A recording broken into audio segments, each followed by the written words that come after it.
This episode of At the Table is brought to you by Restoration Games. You know them, right? The company that takes all those older games, redoes them, makes them better with games like Fireball Island and Unmatched. Well, if you're going to be at Gen Con, you want to make sure to go by their booth and check out their upcoming hotness. They have a full production copy of Return to Darkhour, which I cannot wait to try, a full production of Key to the Kingdom, and, this is why I hate I'm not going to be able to go to Gen Con, a prototype of Thunder Road Vendetta. Yes, the game that Tony and I have been wanting to replay and get remade for years is going to be coming to Kickstarter from Restoration Games. Thunder Road Vendetta is supposed to come to Kickstarter sometime in October, so keep an eye out for it. And again, if you're at Gen Con, go by, test out all these new games that are coming out, buy some of their Unmatched sets. And if you aren't going to Gen Con, then check out all the great games that's already released. For example, that Deadpool character that I reviewed in the last episode. If you like Unmatched, so good. To find out more about their released games, upcoming games, head over to restorationgames.com.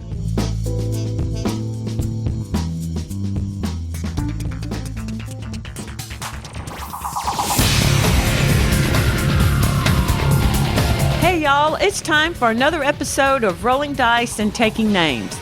Today, Justin Jacobson from Restoration Games and Scott Morris from GTS Distribution join the guys to discuss logistics. Here, the experts talk about how the pandemic has affected game production, shipping, and prices, plus solutions for the future. By the way, when I said experts, I meant Scott and Justin, obviously.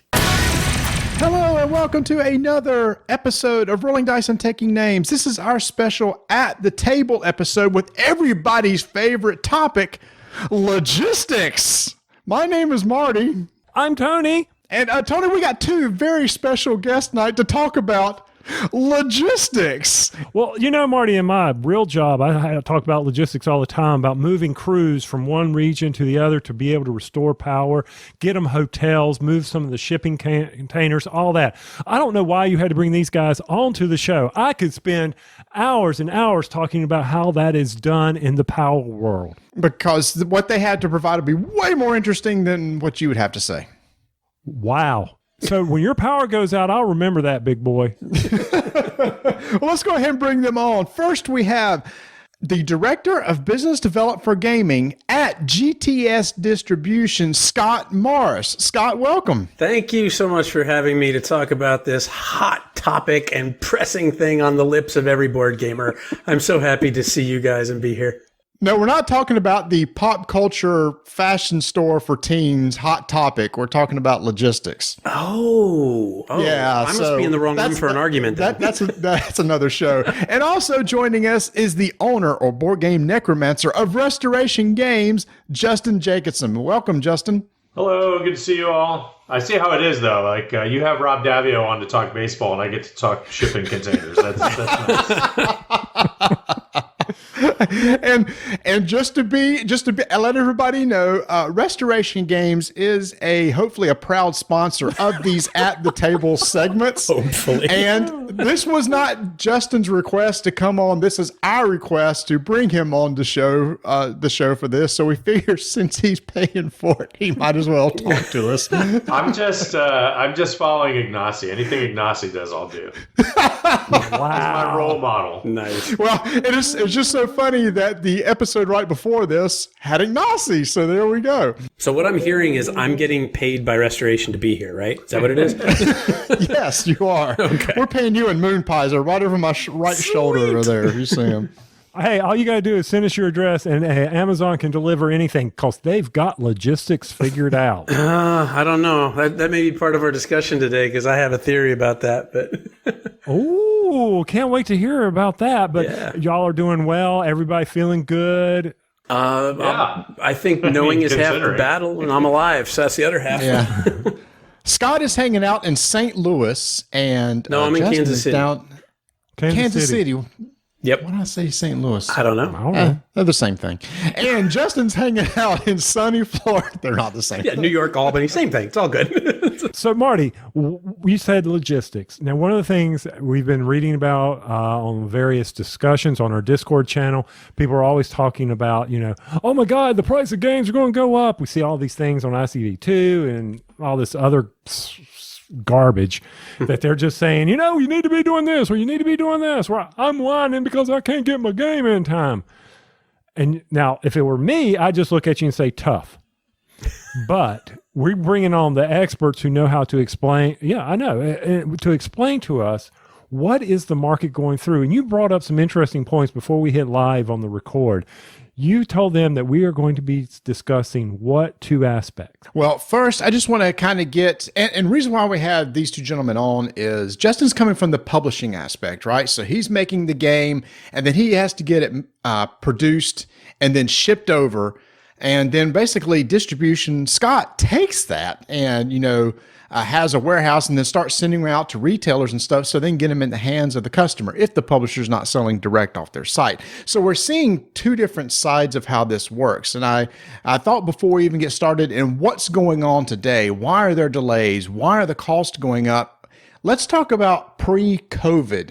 What was the whole process and what was it like before all this happened? How long did it take to get a game? How expensive was to get a game shipped from China, which is typically where it's typically manufactured?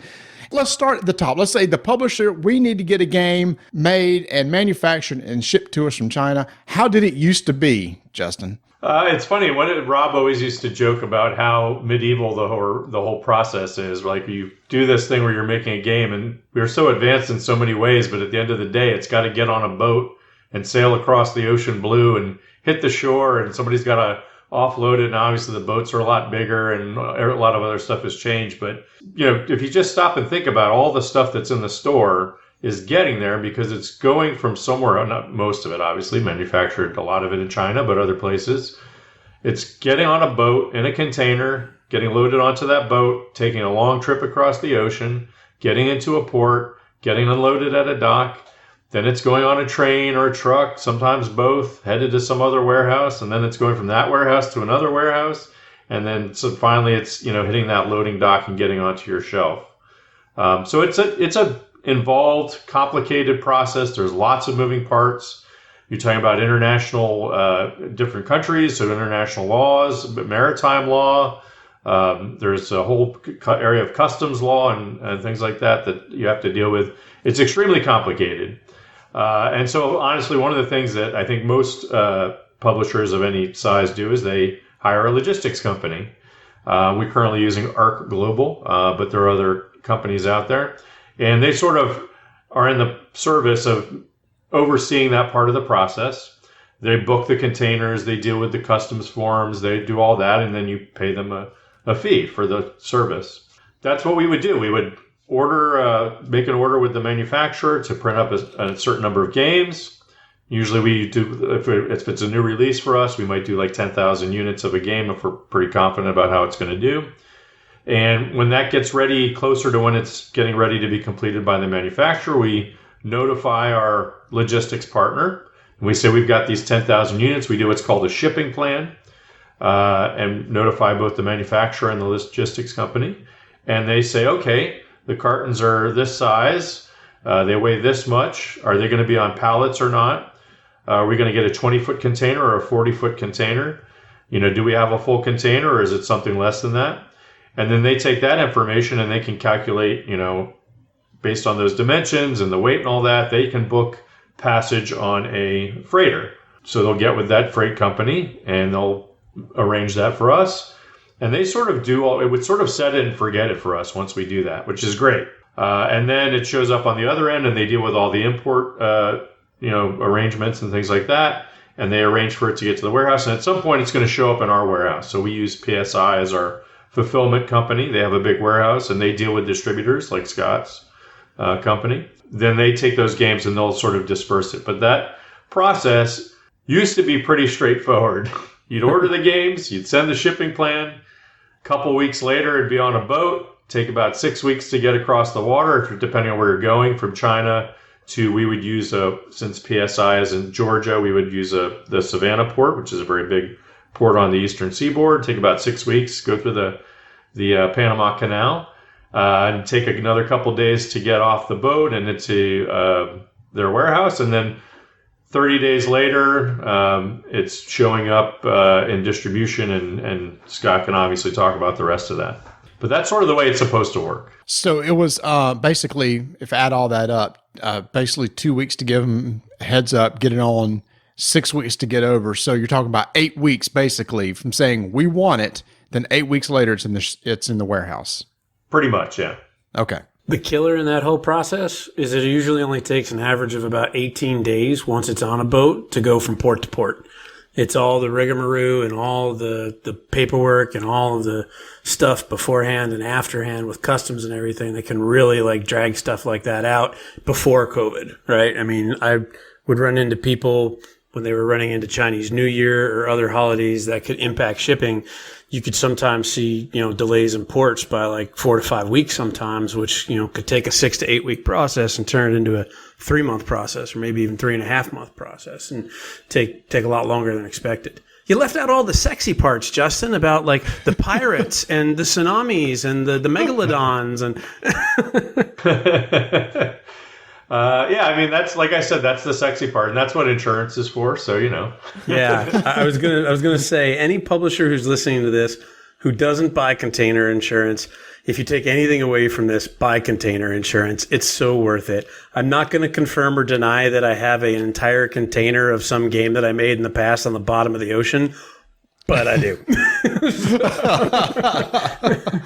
All right. So Scott, it's in a warehouse and needs to get to the distributor, and you can talk some of this too. We actually have a friend of ours who's in logistics. He books trucks and stuff, and he's having a lot of problems with getting people to be able to work, and truck drivers, not enough of them and stuff. And that's probably what we're dealing with now. But in a normal situation, where do you pick up from there and get it to the customer? Yeah, so a good vast majority of what we do on the distribution side is kind of linear past what Justin had just described, right? So he'll get it landed into a warehouse. They'll contact us and let us know it's there. For some of our partners, though, like a lot of our exclusive partners, we will do importing for them and manage all of the stuff that Justin was talking about that a publisher would normally do, but we'll do it for them on kind of like a all gratis basis kind of thing. In pre-COVID times, it was pretty smooth. I mean, once something has actually gone through customs and it's legally in the United States, moving it around from warehouse to warehouse really just comes down to a matter of people and bandwidth, and how quickly can you load something onto trucks? How quickly can those trucks move from place to place? The other challenge, like Justin had talked about, was if you have an advantage of going to an eastern or western port and your warehouse is right near there, that's really good, because the stuff lands on a cargo container, it can be offloaded onto a truck and just delivered right to the warehouse. If you have something that's more inland, then you may potentially have to put something on rails and do it by train to go to a rail yard.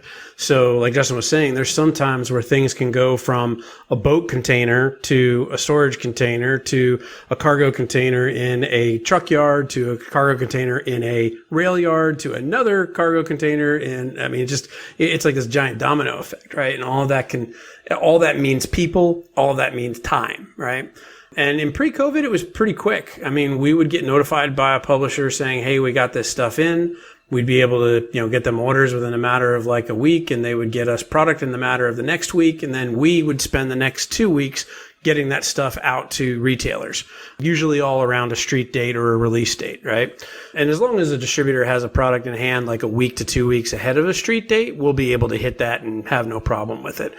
So usually once something had landed from a publisher, we would see about a 4-week turnaround time for us to actually have our product in the hands of our consumers, which is the retailers. And then once it's in their hands, it's just a matter of the street date.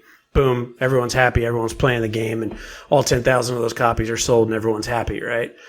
Post-COVID's a whole nother story. Let me add the timeline here. So you're adding on another 4 weeks. So we're saying 12 weeks is typically what could happen is like, okay, we're ready to ship this thing before it ends up on my store shelves. And if you talk to most distribution people and most publishers, you'll hear that They usually tend to start ramping up their marketing around that time frame, about 90 days before the release of the game. That gives the distributor enough time to solicit and promote the game to retailers so that they're aware of it and kind of bring more remembrance to them of, hey, this game was announced and it's coming out and it's now imminent, it's coming out. So it's a really good timeline to go from like a T-minus 90 to the release date on everything. Do you realize that what y'all are describing is also how the power grid works? Yeah. Oh my gosh. Completely. With or without expansions. Exactly. I mean, you manufacture it, you put it on a transport, it hits the distribution then gets it to the houses. But thankfully, it doesn't take 12 weeks from the moment it's generated to get it to the houses. Well, yes. Okay, that's fair. If it took me 12 weeks to play a game of Power Grid, I don't think I'd ever play it. But you also, I guess, for both of you, you had a multiple choice of people you could use, maybe not so much as far as the freight coming across the ocean, but you could say, okay, I'm going to go with one of these lower bids. You could actually get bids or they would actually have competition, correct? Pre-COVID. Sure. Yeah. I mean, again, we wouldn't do that ourselves. That's the logistics company does that, but they would get quotes from various, freight companies to handle that. And yeah, usually you'd be able to get a couple of bids, depending on the situation, the time, and what it is. The other thing that's really good to point out is that there's basically three types of containers that get shipped with board games. There's 20-foot, there's 40-foot, and there's 40-foot HQ. And the 40-foot HQ is just a little bit taller and you can fit a little bit more in it. And it usually all comes down to, weight, size, dimensions, all that stuff. Prior to COVID, we're talking like January, February timeframe of 2020, we were paying sub $5,000 per 40-foot container when something was coming in from one of our partners. That's containers that we bought. That's containers that we were managing all the shipping on and all the costs and everything on. So getting it from the manufacturer to the port in China, getting it from the port in China to the boat, getting it from the boat to this port, all that stuff was sub $5,000. All right. So here we go. So post February 2020, obviously the pandemic hit. So what wrenches were thrown into the works and how has it really gummed up everything and what's the result of that? So as we talked about before we got on air here and started recording, the truth is everything is fine and we just don't want anyone to have fun. So we're hiding all the games. Oh, you're like the people who make cars. There is no chip shortage. They're just driving. Yeah, exactly. Yeah. Yeah, I have tons of Xboxes behind me. Yeah. So Justin, we'll start back with you. What wrenches were thrown into your process? And how are you dealing with it now? Yeah, so the thing is, it's super interesting. At first, it didn't seem to have much of an effect, but then basically everything just kept stacking up and stacking up and stacking up until it just hit this breaking point. And it's a number of factors. You obviously had and I say that it wasn't at first a big deal, but not a big deal, but the manufacturers themselves were shut down, so no one was producing anything. So that wasn't where the problem started immediately. But once that sort of eased up and the manufacturers started producing again, then you had sort of the pent-up demand. You compound that by the fact that people were at home ordering lots of consumer goods. No one was out doing experiential things like movies and restaurants. They were spending all their money on jigsaw puzzles and board games and, knitting materials and whatever it was, right? So then that's when the demands really started to ramp up. And then also, when things like government aids came through and unemployment benefits, all that stuff, then you had all this huge demand and then you had everything sort of backed up at the manufacturer level. And so then everything started coming out all at once. There was this huge glut of consumer goods that were trying to get there.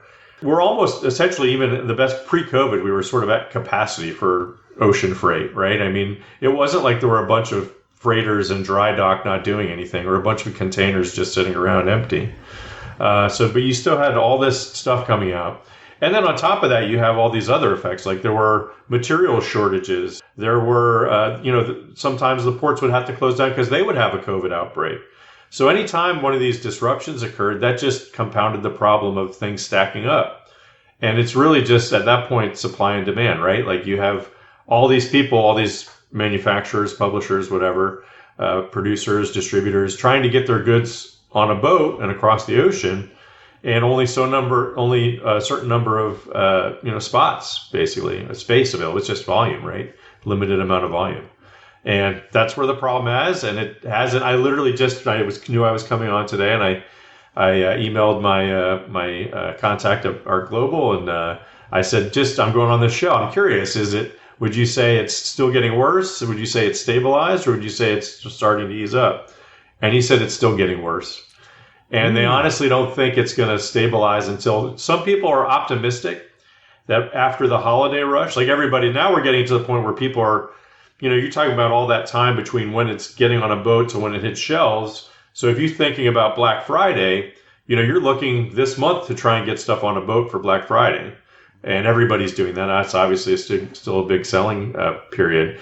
There's some optimistic people think that once that passes, the demand for goods might drop a little bit, and then that might help. And then there's a lot of people who think that next Chinese New Year, which is in February of 2022, that'll sort of be a catch-up period and might release some of that pressure. And then, hopefully again, assuming the pandemic starts to flatten out again and continue that way, hopefully, I think everybody's optimistic that will hopefully be the case long term. Then you'll start to see some release and some of that start to normalize. Until then, it's just going to be more of the same, and it's just a big mess. And obviously, we can talk about what that mess looks like, but in big picture, that's what we're looking at right now. That's good to hear what you were talking about from your company, ARC, because when it comes to our exclusive partners and importing their stuff, I play the logistics game every day, and I talk to UPS every week. And the last meeting that I had with them about 2 weeks ago was very similar. They told us, we were trying to think of all these different options about, like, should we recommend to our partners to manufacture in another country? Like, should we look at other alternate routes? Should we look at alternate ports? Should we find some creative solution outside of what everything has been talked about already? It's not doom and gloom, but it is very much this is the new norm, right? This is the way it's going to be for several months. The one thing they told us was don't advise anyone to shift from Chinese manufacturing to European manufacturing, because a lot of the pain that we've been experiencing in the US over the last 6 months is now going to start to shift its way into the EU and the UK, and that they're going to start to see the same types of demand curve and issues. It's pretty painful. We've had so many weird things happen in the last 6 to 7 months. I've been doing a lot of reading. One of the scary things I read was that at one point there's this term called TEU, which is 20-foot equivalent unit, which is basically a 20-foot container. But whenever you talk about shippers and ports, they always talk in terms of TEUs. And at one point, the port of LAX was backed up by more than 400,000 TEUs. Which is insane. Wait, what does that mean? I mean, they're backed up by more. They can't move. They can't offload. They can't process. They've got boats floating in the ocean. If you look at there's a great, it's marinetracker.com, I think it is. So if you look at, and you can see every freighter and every, tanker and every boat that's on the water. And if you zoom in on the port of LA, it has a special designation for boats that are moored, anchored. And you'll just see that it's like dotted there. They're just sitting offshore and they can't even get into the port. LA's a hot mess right now. It's bananas. And then, I mean, you can talk about this too, Scott, but like, even if you can get to port and get it off, now a lot of these people are having trouble on the intermodal leg of this, where they're switching to freight or truckers. There's a trucker shortage. And all this stuff. So they can't even get it out of the port once it gets there. And like I said, it's all just this domino effect from all that huge backlog and then this huge demand and then everything trying to come through at once. There's a whole extra point. So the website that Justin had mentioned, that's marinetraffic.com. It's a phenomenal site. You can see every boat on the ocean everywhere under a major shipper. And at first when you go there, it looks like just like a bunch of ants all over the place. And then you start zooming in and seeing things and seeing how things are working. It's pretty amazing. But the people aspect of this is another thing that hit, because there was a major lockdown, obviously, in China. They went through that period. There were times that we were talking to people and they were like, it's wonderful. I have your stuff. I can't move it. Like, I literally do not have anyone to sit in the truck and drive the truck to the port and be able to deliver this stuff to the port. And then sometimes that could take like 2 to 3 weeks to go through because there were a lot of different protocols that different countries had about if someone did, come into contact with someone with COVID or had COVID themselves, how they had to handle that from a business perspective. Then I learned something. It's funny. I've been in this business for a decade, and prior to this, I worked in logistics and business development in corporate America for 30 years. I never even knew this until only a couple of months ago. The majority of containers that are sent over to the U.S., they are not like wash, rinse, and repeat. It's not something that lands in LAX and then gets filled up with something else and moves back over to China. It's not like an airplane that like takes me from Austin to Dallas. Everyone gets off in Dallas and then a whole bunch of people get on in Dallas and go to Nashville. It doesn't happen like that. Most of them are recycled, and they're either recycled in the U.S. for some type of internal, use.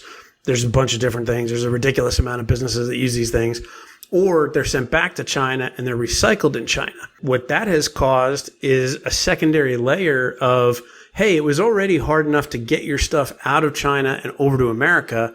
Now it's harder for China to get containers back because they're waiting for boats. I mean, there are boats parked in ports in China that are literally filled with empty containers and they're waiting just to get unloaded. And that's a whole nother thing. I've talked to some publishers who have seen product done on the first of a month, ready to be picked up, and it doesn't get picked up for 5 to 6 weeks, when that process would normally take like a week, maybe 2 weeks at most.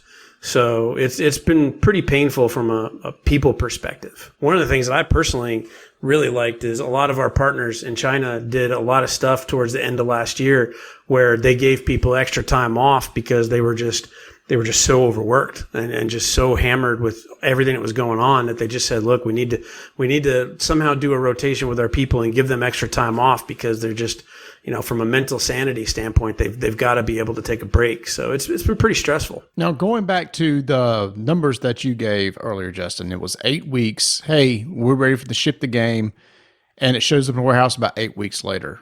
What would you estimate that time period now for that to occur? Instead of 8 weeks, what's it taking now? I can say I don't know because I haven't been able to get a shipment picked up. Between 1 week and eternity. Right now, it's indefinite is my answer. Infinity. We're out of stock we just went out of stock on Cobble and Fog. We got like unmatched, 3 unmatched titles are going out of print now. Stop Thief is going out of print now and all this stuff. And we've got reorders over in China waiting to get picked up. Or either now or real soon, and I just don't know yet. Because I haven't even gotten a quote back yet. I keep waiting. I keep hearing these stories about the container prices are so ridiculous, and I'm like, I'll have to take your word for it because I have not even gotten a quote back yet. I can't even get a ridiculous offer on this. And the terrifying thing of all this, of course, is we have Return to Dark Tower that is now coming off the assembly line. Like we're just that is getting ready to get loaded up and go somewhere. And now we're trying to figure out what to do. And it makes it especially hard because we obviously, for that in particular, it's interesting. We have backers in China, even like specifically in China, that we could just ship that direct. We don't need to get it onto a container even.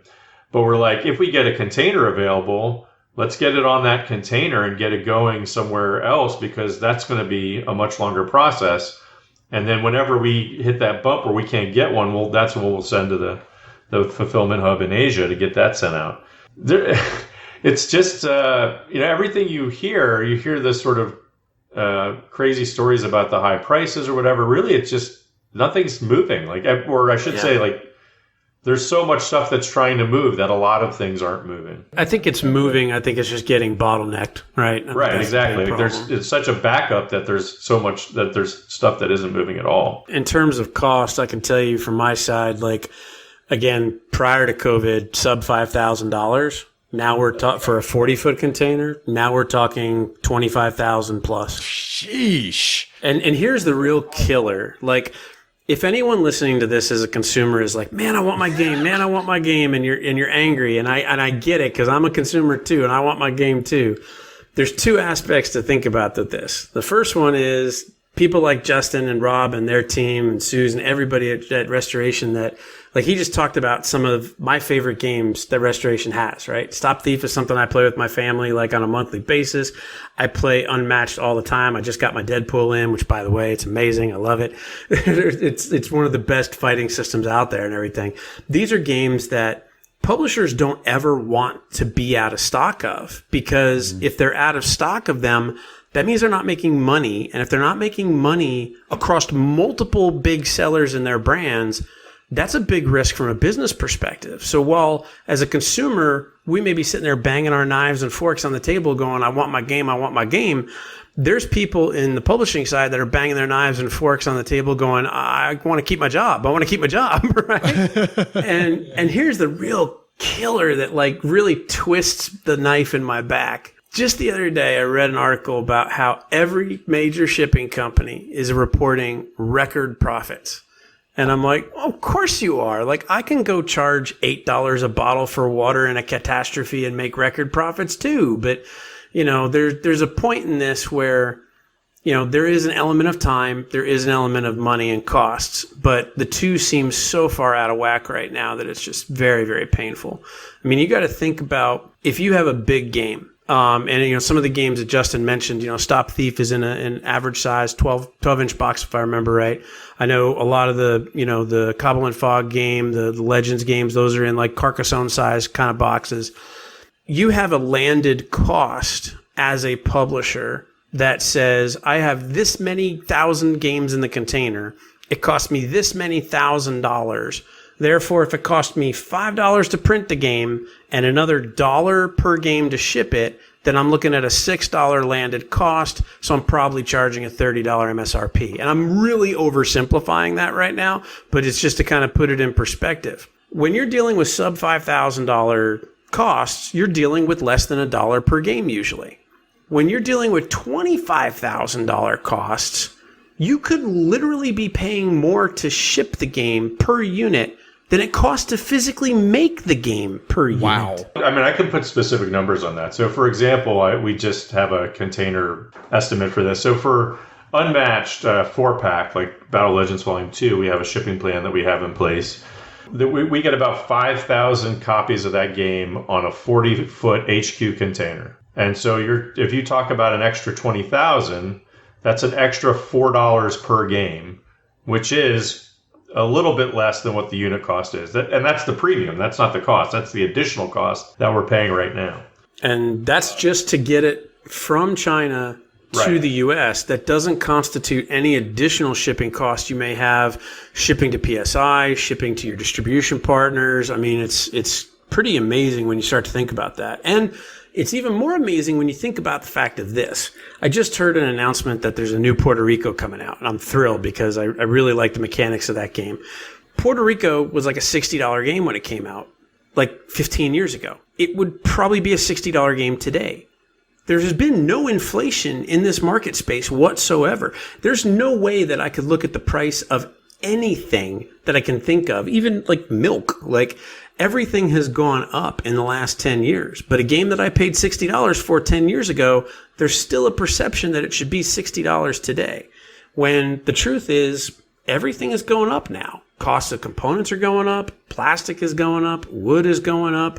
Paper is going up. And those are the things that make board games, right? Until we find a way to make everything 3D holographic. But I'm sure Rob's working on that somewhere. So a couple points in after all that discussion.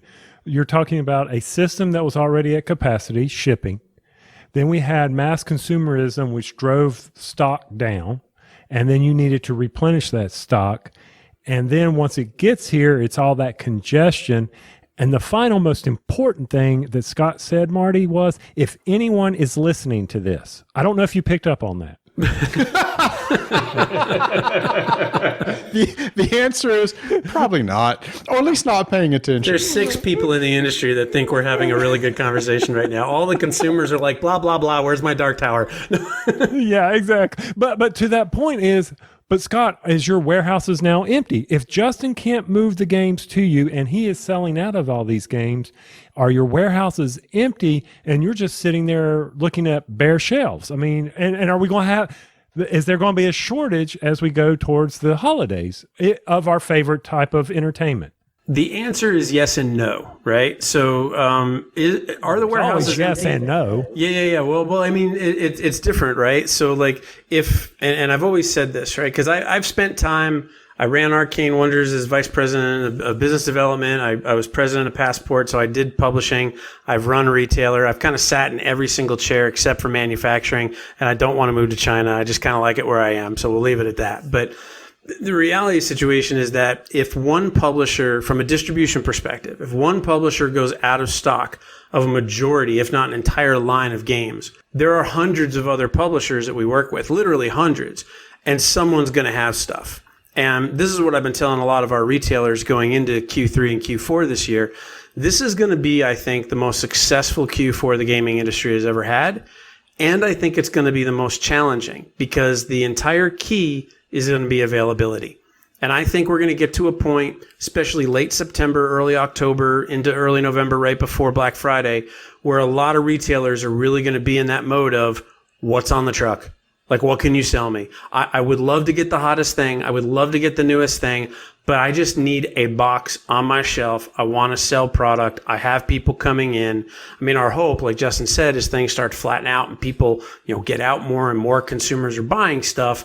But I mean, the reality is there's a lot of retailers that have gotten really creative and they don't necessarily need people to come into their stores anymore.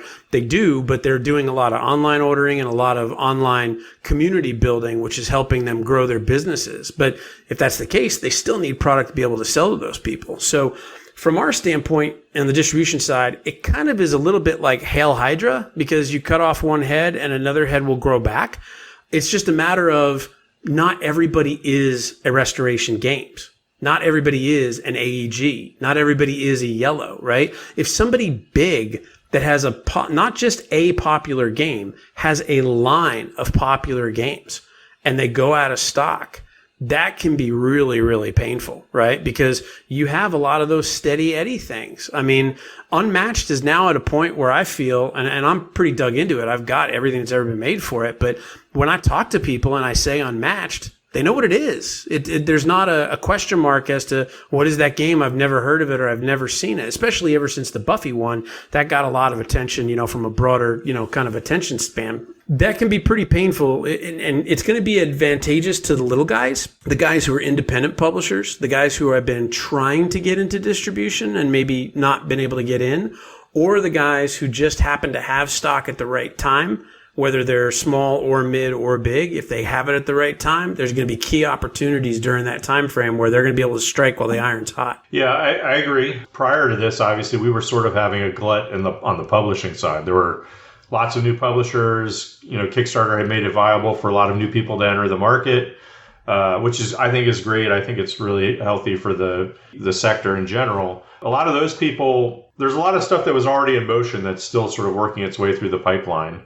And then you also obviously have people who are manufacturing domestically. There's still issues, but they're much more manageable.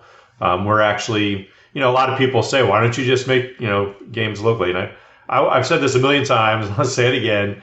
That's great unless your game has plastic in it, in which case it's literally you can't manufacture it here. And I'm not even talking about like, oh, we'd be willing to pay a premium or, you can sell just direct to consumer. Like there literally aren't the facilities to make those games with all the miniatures and stuff in them. And I'm glad you brought that up because that's a little side thing because we'll come back to other stuff in a second because that's always asked all the time. So I want to make sure we understand why. There's no place here in the U.S. that can manufacture plastic components for games. Is that what I'm hearing? Well, I heard this when we got on. Scott's 3D printer's running. Yeah. Well, you laugh. That's what a lot of people may be doing. I mean, it's. There are obviously manufacturers who maybe have the theoretical capability to do it, but they don't make plastics for board games. They're making other things. And they're making plastic for semiconductors or PVC piping and stuff like that. Like you go to a U.S. manufacturer that deals in PVC piping and you tell them you want to make a board game with 140 miniatures, they're going to look at you like, huh? Like Monopoly? What are you talking about? And it's not like they're lacking for business. So it's not like we better diversify into board games, So I'm the consumer banging, why can't I get my game? So the next thing was, well, why doesn't somebody open up a foundry that can make these plastics for us? Well, you look at the investment to start something up like that, and then think about it. Hold on a second. Tony is giving me what a stupid question. Tony, I know the answer to this, but people are asking this. So I want to hear it. Well, I'm sorry, but to me, I'm thinking, like you can quickly turn around a manufacturing plant in less than a year. Come on. People may not understand that though. So that's why we have the experts on. It's a number of things. So first of all, like the machinery and the infrastructure to do it it's pretty impressive. Like it's not just like where you have one big machine and you can run it out of your garage or even a big warehouse or whatever. It's a number of different machines, a number of different things. You also have to get the materials for it, which is not always easy. There's no supply line set up for that. And you think about and then obviously there's also the institutional knowledge and the labor experience. We talk about Chinese labor, and there are certainly issues with that. But one thing that they have is institutional knowledge of how to make these things that you just don't have here. You'd have to build all that up. And if you want to say, great, I think that's something to strive for. I think a lot of people would like that. But you would have to start doing it now and sort of be building towards the future. And then if you think about it, if your expectation is that this will ease up sometime next year, and then things will go back to quote unquote normal, you're not going to make that millions of dollar investment to start that on the hopes that people will continue to make their board games in the U.S. afterwards. Now there are a handful of U.S. manufacturers, but again, you're just looking at paper and cardboard and things like that. So we have a game coming out that we were originally going to do one way, but we switched it around, so it's all paper now. We're actually looking to print that domestically so that we do have something that we can get in the pipeline and hopefully get out by the end of the year. Even that's not a guarantee, honestly, because guess what? We're not the only ones with that idea. So you have all these publishers now running to these local manufacturers saying, hey, we want to print this game. And so they're all backed up too. Like we had one domestic manufacturer we tried to get a quote from. They said it's not going to get out till next year anyway. Yeah. It begs the question of what can people do to alternatively solve the problem, right? If you go back to like the housing crisis, 2006, 2008, and you look at the price of gas and what happened to that, the price of gas skyrocketed. I remember at points people were like, are we going to hit $5 in gas? Are we going to hit $6 in gas? Like, how high is it going to get, right? I think the highest I ever heard of was like California was like $4.80 or something like that. And that has come down, but it has never come back down to where it was, right? Gas was like $1.70, $1.80. Boom, $2.20, $2.25, $2.40, $2.60, $2.80, $3. Whoa, when's this going to stop?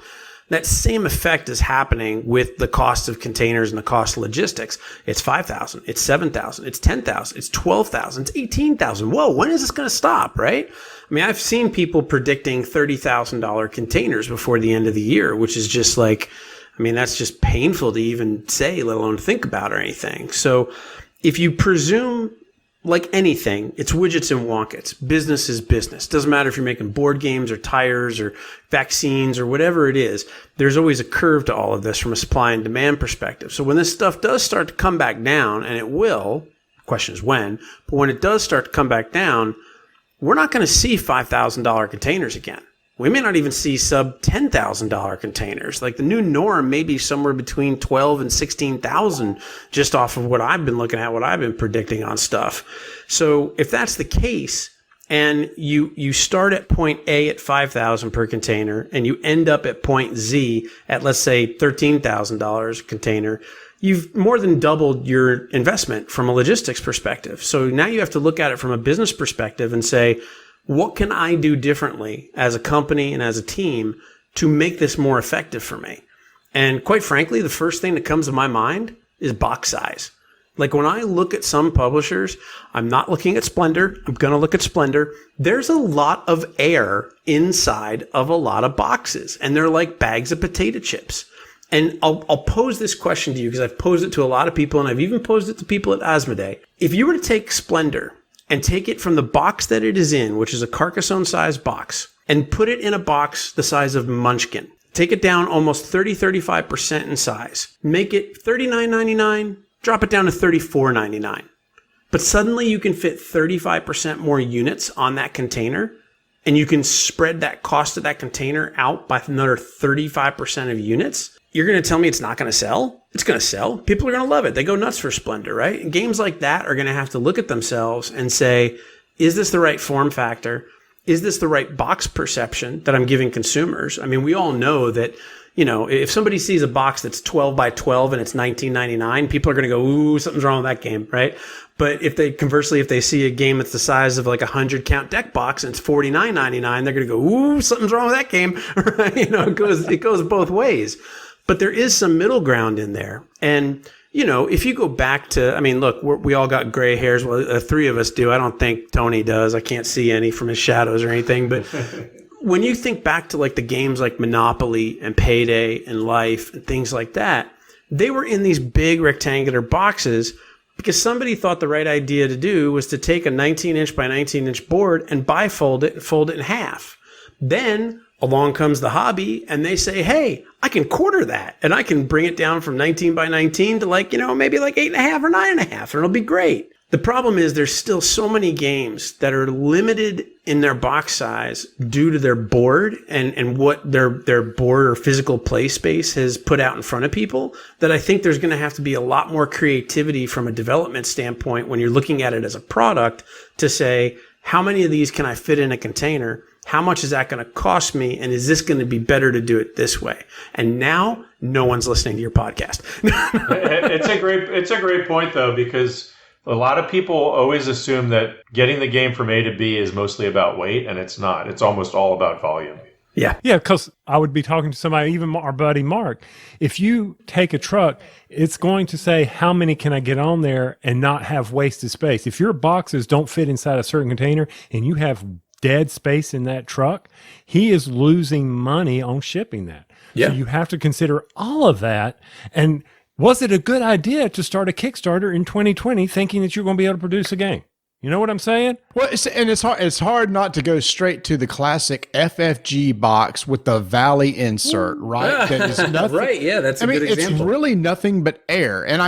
And you guys are marketing. That's just the expansions. Yeah, I guess. But I guess the purpose for that is because they want a presence on the shelf. Is that why they make the box that size? Okay, all right. So it's for marketing. It's that facing. Yeah. But as we go to more and more, I'm going to buy online, so I probably won't see the box anyway to make me want to buy it. Then they, like you said, Scott, they don't have to be as big. This is really interesting to me. I have never heard anybody say that about, hey, shrink the box. I think that's just really smart. Yeah, if I was in publishing, is the first thing I would look at is how can I condense my box to make it both cost effective to ship, but also effective for a retailer to be able to sell it on the shelf, right? And Marty, I don't know if you remember, like it was either 3 or 4 years ago, there was this Kickstarter where a guy sold these black boxes that had these little pull-out shells. Right. And he demonstrated how certain games could fit in this card box that you and I would, store our baseball cards.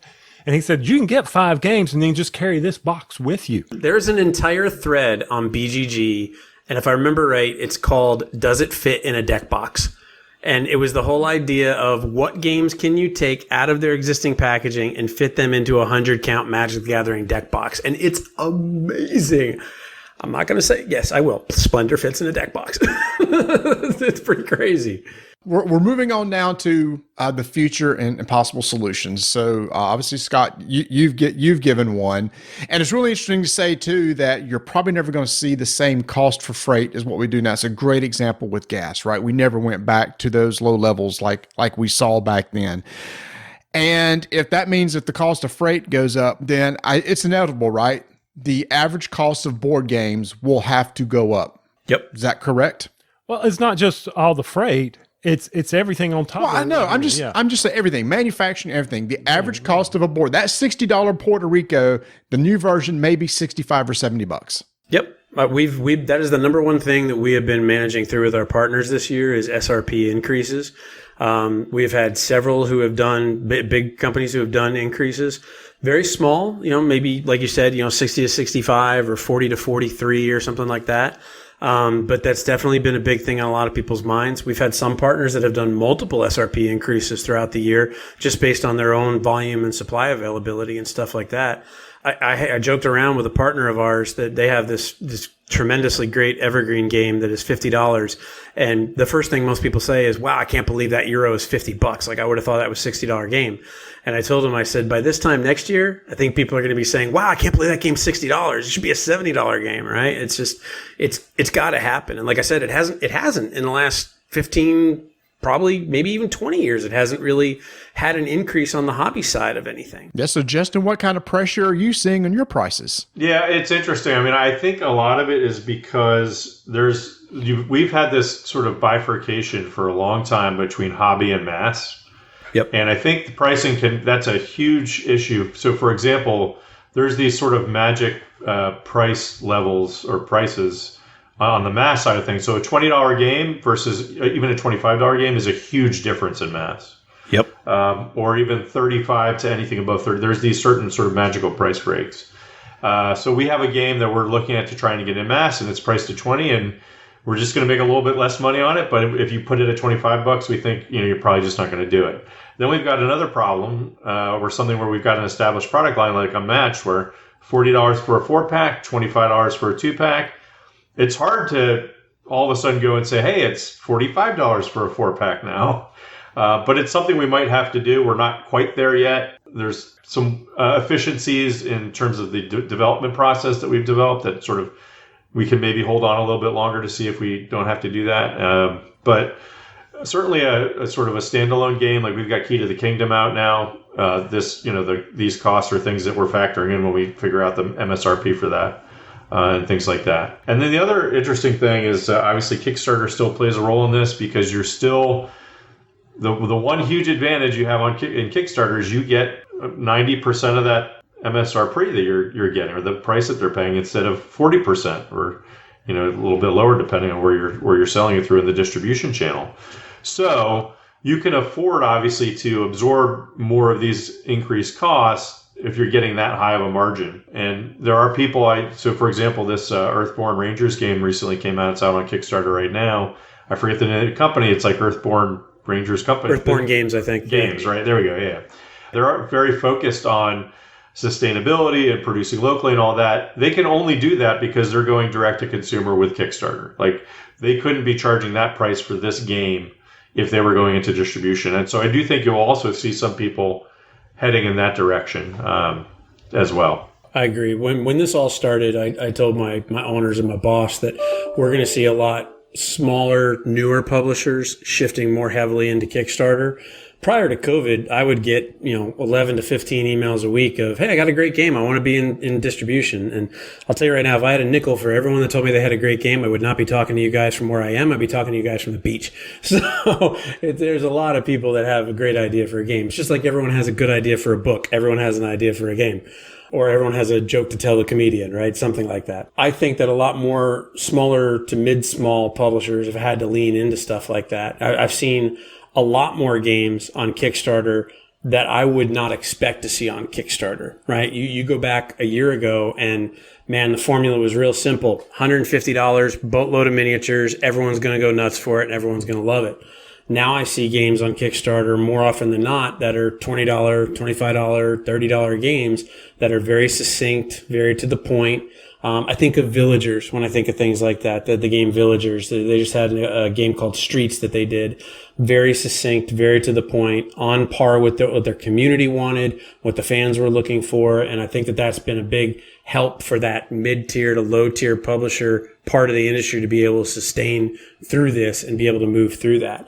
The one person I would not want to be in the world right now is the person that started their Kickstarter in Q1 of 2020 and it had a big giant box. Right. Yeah, I know. I feel bad for you from the Dark Tower perspective, man. I was all in on that on day one. I love Dark Tower. I have an entire longer story for a taller drink that I could tell you about that as a kid. But man, that's got to be one of the most painful positions. And at least your challenge has been the size of the box, and really, I think more the size and scope of that project, right? Because that is not a board game. That is a product that just happens to be a board game, right? Yeah, I mean, our development costs were over $1 million. So the freight stuff is kind of a nightmare, but it's sort of just under the umbrella of general nightmarishness of this huge project. So yeah, I was going to say, was that just Rob's bill?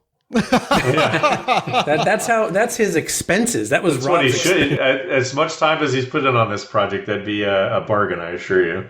Buying a Porsche is not cheap as part of development. So That's true. That's true. Yeah. It's funny. I want to. It's sort of going back a little bit, and also talking what we were talking about. There's some other interesting sort of knock-on effects from this situation we're in that a lot of people aren't considering or might not think about. The other issue with, because of all the problems in the pipeline, the supply chain, you're getting essentially late to your street date too. So we talked about this delay, and so in addition to the fact that obviously the consumers want their game, like the people want to play these games, that's great. We want to get them to you, we want to sell them to you, but there's also a whole other host of other problems.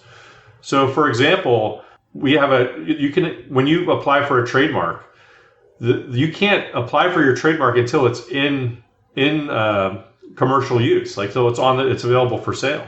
And so and sometimes what we do, we've done this in the past, is you apply for a trademark registration with a notice of intent to use within a certain period of time. And if you can't actually get it on the shelf within that period of time, you sort of miss your window and you have to reapply. And it's a whole big thing. So that's been an issue for us. We've bumped up against that a few times. You've also got, you might have a licensing requirement. If you're working with a license, whether it's through an IP or a designer, you might have said, hey, we're going to get this game on the shelf on a certain date. And when you signed that contract 2 years ago, you said, oh, we'll get the game on the shelf in 2 years, no problem. You weren't counting on it taking 6 months longer just to get it on the shelf. Yep. So that's a big issue. Or if you, like, for example, if you've got a license with a big IP and you're projecting sales for a calendar year, and now it's 6 months later, that's 6 months of sales you don't have within that period of time. And then even we're starting to hear some stuff about in mass market, when they order your game, you've got committed to them that you're going to get it by a certain in stock, these stock guarantees. And if you miss that window, not only does it not go on the shelf, but you actually owe them a penalty. And the stores have already said that, these problems we're having, that's your problem, not ours. So they're charging those penalties. So those are all these things that can happen. So I think you're going to see some publishers, in whatever sense right now, when they're starting on a new project, taking those things into consideration as well when they're planning them, and just sort of everything's going to get extended out. I used to, when I was on the publishing side of the business, and I'm sure you get this all the time, Justin, or members of your team do. We would go to, conventions, these ancient artifacts of the industry that used to happen ages ago. And I would get tons of people that wanted to have meetings with me about pitching their game designs to me. And one of the questions I'd always get asked is, do I need to have an NDA? Do I need to protect my game? What do I need to do with it? And I used to always tell people, like, look, you could show me the most perfect board game in the world. You could show me and sit down and show me everything I want, everything my company's looking for to fill a hole in the industry, and I'm going to want to make it like sign the contract right now. That game is not getting made for at least 9 months, like bare minimum 9 months. And that's if everything goes smooth and doesn't require like years of development or changes or retheming or any of that stuff. So prior to all of these impacts, even if things were going well, the one thing publishers could count on is once I'm at that point, once I have made the decision, I've developed the game, I've sent the files off to my manufacturer and everything is rolling, they at least had the stability of knowing, okay, I'm now on a 90-day clock, right? I've pushed the go button. This is when things are going to get to me. Unless a disaster happens, this should be good. And disasters were few and far between. And now, like what you've been talking about, like we had all of these problems hit. The other big thing, and I always bring this point up, is that it was a combination of all the things you said and the machine stopped. And when you stop the supply chain and you have to restart it, it's just like an engine, right? You don't go from 0 to 60 immediately or 0 to 100 immediately. You've got to ramp that stuff up and warm that stuff up. So it's pretty interesting to look at, both sides of the table and see what was dynamic and static before and what's dynamic and static now, right? Again, looking at potential solutions. Again, we're going to reiterate stuff you said. Make things smaller to get more items in for shipping because shipping costs may not go down. You have to charge a little bit more. And the other is possibly looking at other places beside China and for manufacturing. The reason why I bring this up, on our last episode, Ignacy shared with me how they make a lot of their board games with a manufacturer in Europe. And just this year, Asmodee signed a big contract with them to make their card games with them, Marvel Champions and Arkham Horror. And he says what used to take him a few week turnaround now takes 4 months. So these big gorillas are going, man, we need to move, and we're going to go here, and they go, okay, great, we want your money. But now they're pushing out the smaller publishers. So they essentially buy the facility, right? Right. I may get Arkham Horror when I'm expected to, but now this other card game from Portal, I can't get in my hands for now 4 more months. Hey, money solves all problems, right? That's been one of the funniest things that I've laughed about. When this first started, maybe April of last year, when we first started seeing pain, I remember one of the first discussions I had with UPS, and they were like, well, we understand there's a delay. We're very sorry for the delay. We're trying to get through and fix this. However, if you pay an expedite fee, we will be able to push this through faster. And I went, whoa, time out. Did you just ask for a bribe? And they're like, no, it's an expedite fee. I'm like, you can call it whatever you want to call it. If my timeline is 1, 2, 3, and I pay you and it's now 1, 3, that's a bribe. I'm like, that's the way it works, right? And that's happening all the time. I mean, it almost seems as a joke, but I'm sure ARC is like this as well. The auto reply from a lot of shippers is, are you okay with premium rates? Because there's so many things that are holding up general shipping right now that the only way to really get things moving is by paying a lot of extra money, which, quite frankly, I mean, I love a lot of their games, but if you're an $800 million gorilla like Asmodee, yeah, super easy to just throw a little bit of money at it and hope that you get through it in 6 months. So. Well, it was a queue thing, I think, also, Ignacy. If he wasn't in the queue, suddenly now he's fighting in the queue with the other developers, the other publishers, to stack his games in there. He didn't used to have to battle that. Now he's got to battle this queue whole thing. And yes, I completely agree with you there. We can go conspiracy theory all we want as far as, paying off whoever you want. I mean, we're back in the Godfather days here. Yeah, a little bit, right? I mean, when you hear about all these expedite fees and you hear about the high cost of containers, and then you hear about, it's record margins and stuff like that. There is one thing we haven't talked about, and I don't know if Justin has seen this at all on his side, but I've seen a lot of it. I've seen from several different publishers revolving doors when it comes to people. And what I mean by that is 1 week we have rep A, next week we have rep B. And prior, we may have had a rep for a year. And now we're getting like a new rep every week or every month. And there's just so much burnout because it's not just our industry, right? We're talking about board games here. And look, at the end of the day, nothing we're talking about is solving cancer, right? There are way more important things that need to be on boats than board games to help the world right now.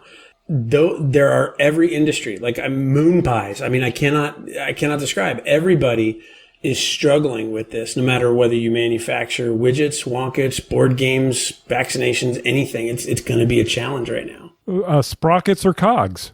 Right, sprockets and cogs. There you go.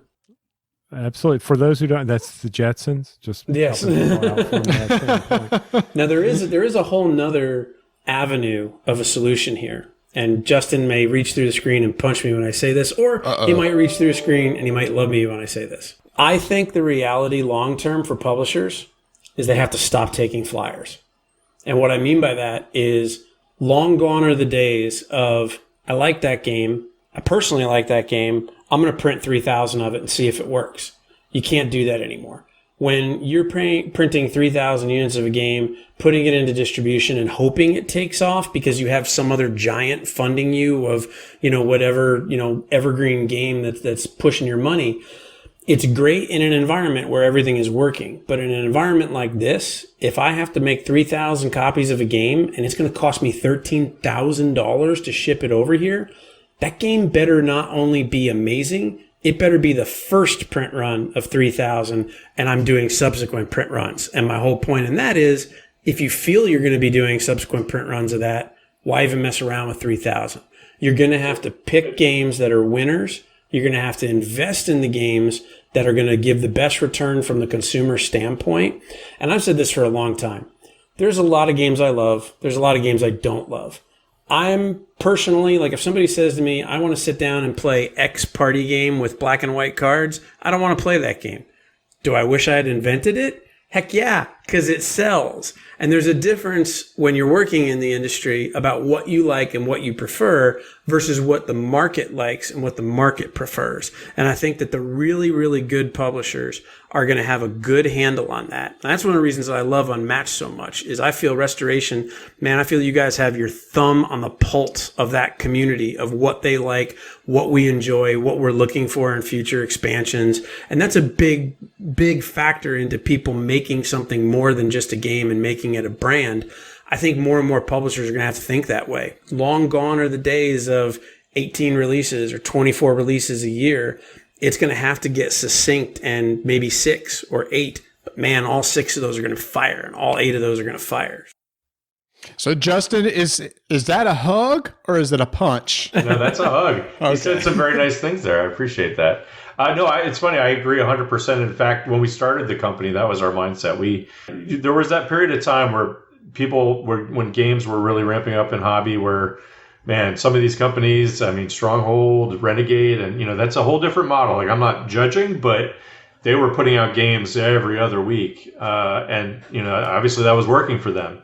First of all, we decided we couldn't do something like that. And so we were going to focus on fewer releases, but put a lot more behind them. We never ordered a first print run under 10,000 copies. With that same attitude, like, we better be confident that this is going to work and put our marketing effort and push behind it and development and design and art and all that to put our best foot forward, because we can't afford to have a clunker doing that model, but you're also much more likely to give yourself a chance of success if you're focusing on that than, putting out more of a scattershot approach and doing more of them and just seeing which ones break through and you order that reprint.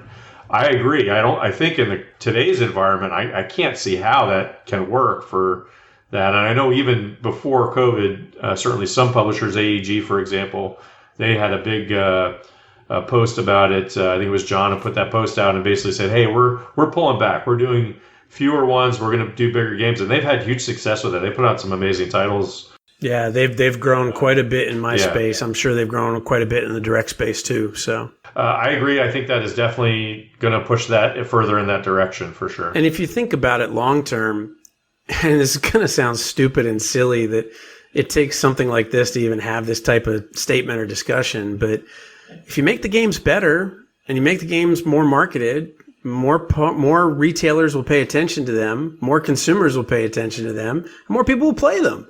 It has always boggled my mind that people feel that quantity over quality is better. And again, I understand the models and I understand why some people would do that, especially when you do have some cash cows kind of funding that stuff. You can't afford to take risks in the hope of finding another cash cow along that way.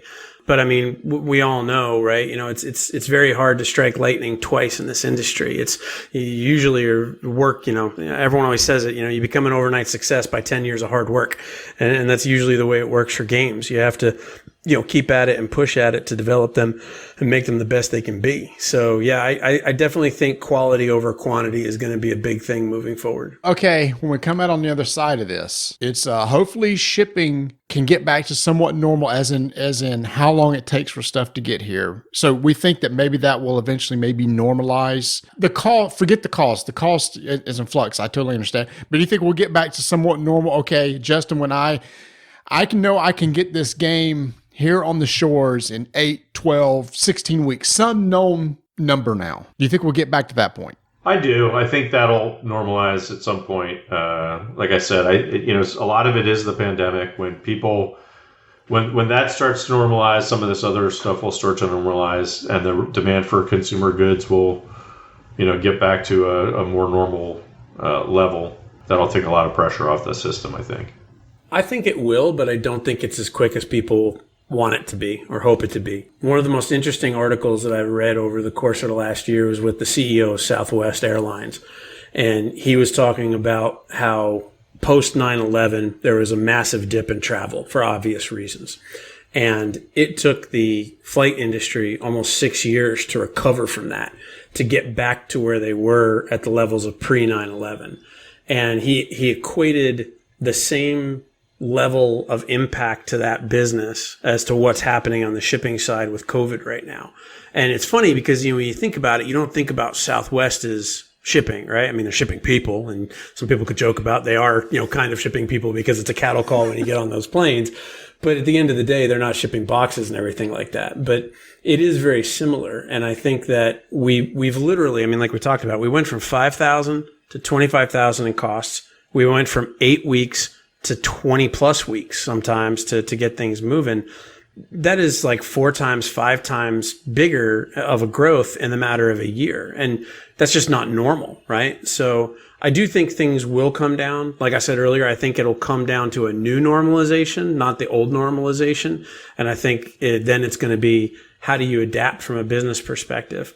From a consumer's perspective, I personally don't expect things to be normalized until at very soonest after Chinese New Year next year.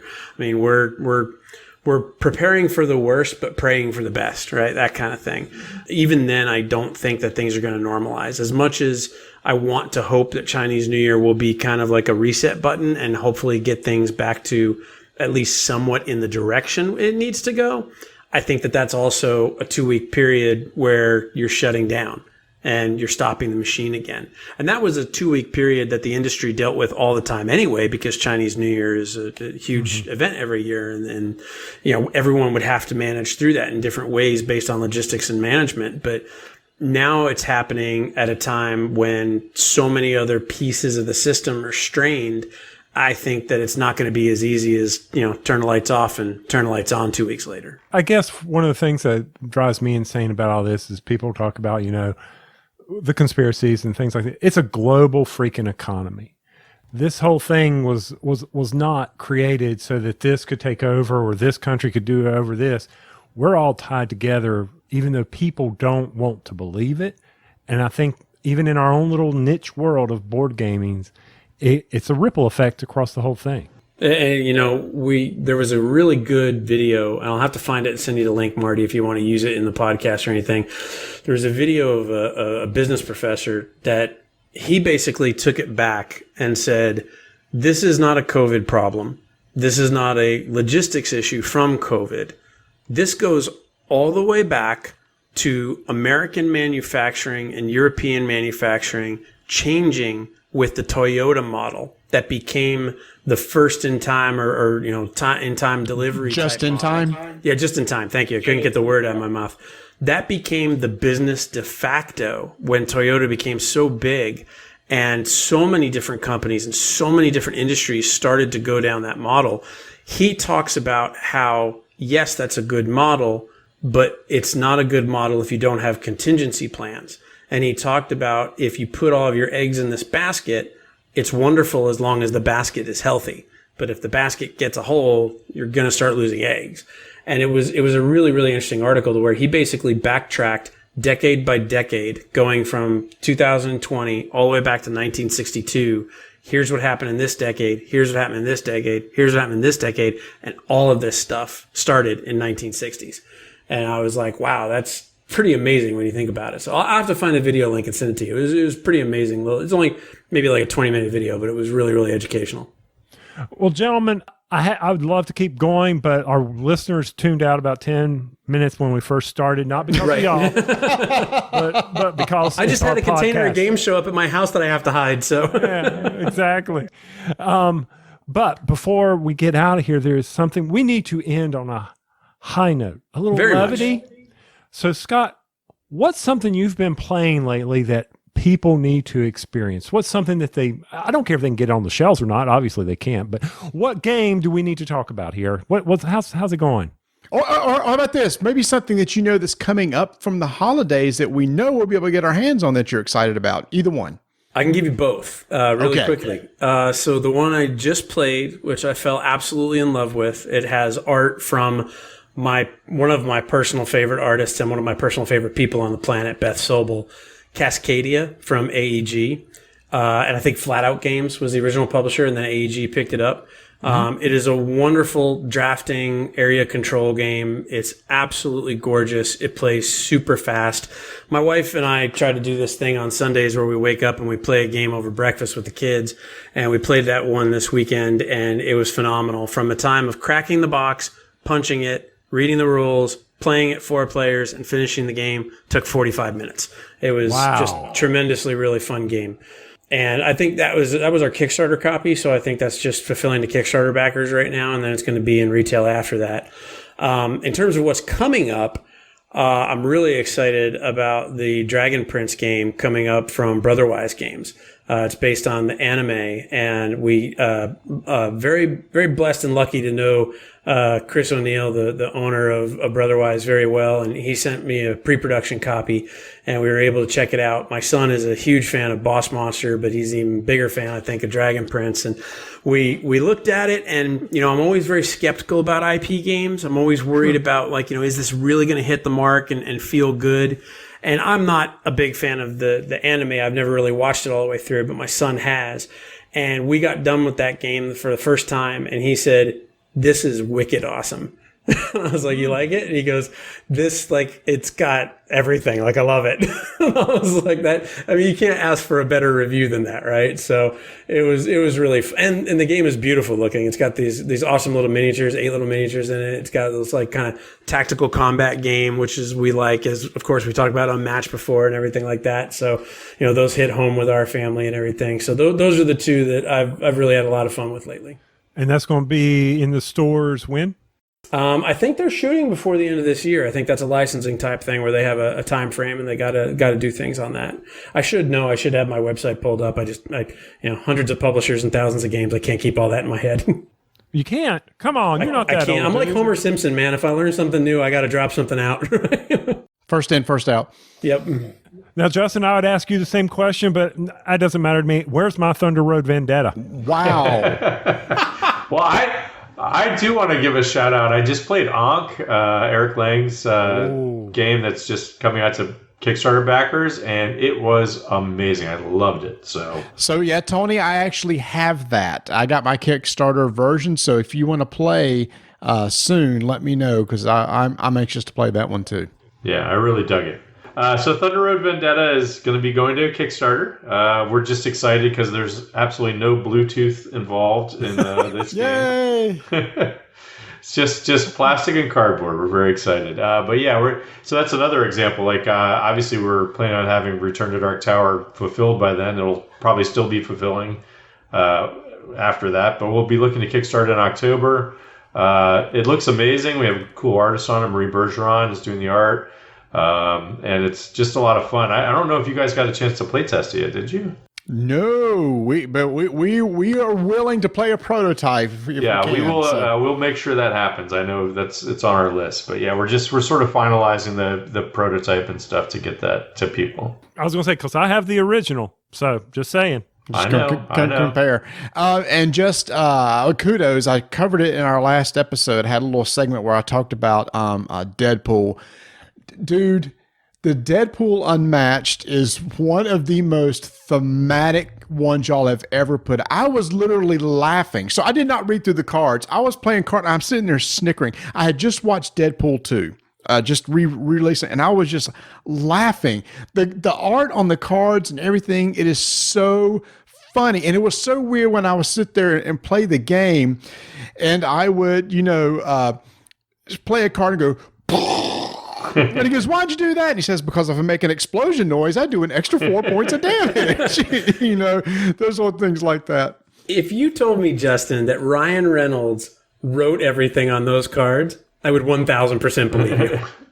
It was the only reason that works like that is because it was a real labor of love. It was an insane project to try and do, because we actually came up with the idea and finished it in 2 weeks, and all that cool graphic design and art is Jason Taylor, our graphic designer. He basically stormed the Marvel art bank and just stole snippets from here and there and cobbled all this stuff together. And the only reason it worked is because it was such an insane idea in the first place. We were constrained by are doing that as opposed to just a regular project to make it work, and it did come out. And you have a lot more Marvel stuff coming up too, which is going to be awesome. We do, yeah. I'm excited about it. I mean, you set the bar pretty high now for that, which is pretty awesome. Yeah. And I tell you, we're talking about, if Unmatched is evergreen now, holy cow, when Marvel comes out, come on. And then people who have never heard of Unmatched will have heard of Unmatched at that point. So what you did with Deadpool totally makes me believe you can make extremely thematic decks with the other Marvel characters and stuff. So I can't wait to see how those turn out. As a request, as an old fanboy, you could always go back and do Star Wars at some point, so... It's the same. We get a lot of requests. It's the same thing. Too many ideas, too little time. And as I always tell people, I say, as long as you all keep buying it, we'll keep making it, which means that's right. The chance of the set you want us to make happening keeps going up. Every time people ask me if there's going to be an expansion, I'm like, as long as it sells, there will be an expansion. Right? We love working on it, so we literally fight over who gets to make which deck. So we'll keep making it for sure, as long as people keep buying it. Who's your favorite fighter and champion in Unmatched? It's got to be one of the characters in Cobble and Fog. Probably maybe Dracula. That to me is my favorite. I'm a huge Buffy fan, but those 4 characters in that Cobble and Fog set is so good. I'm a big Invisible Man fan. I love the Invisible Man. That's who Deadpool played against, was Invisible Man. It was kind of a weird game because neither one has sidekicks.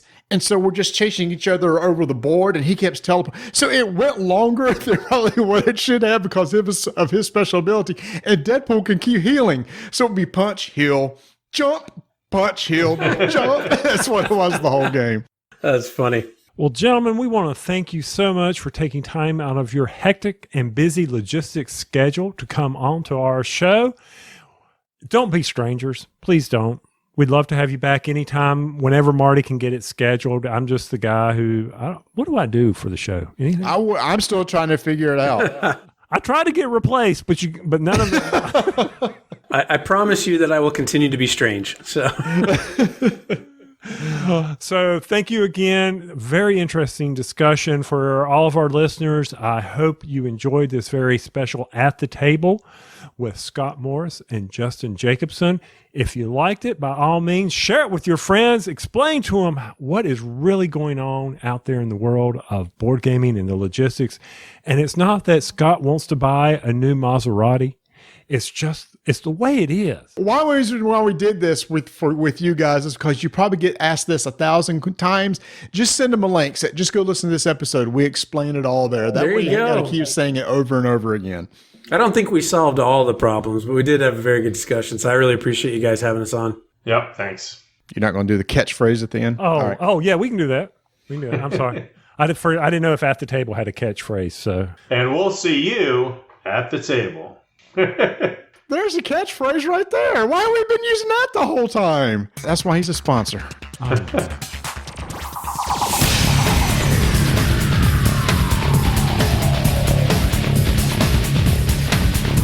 Thanks for listening, everybody. Join us for our next episode, which is going to be our regular RDTN type episode, except, boy, there are going to be a lot of games for us to talk about because we've been gaming a lot for the past several weeks. You don't want to miss it.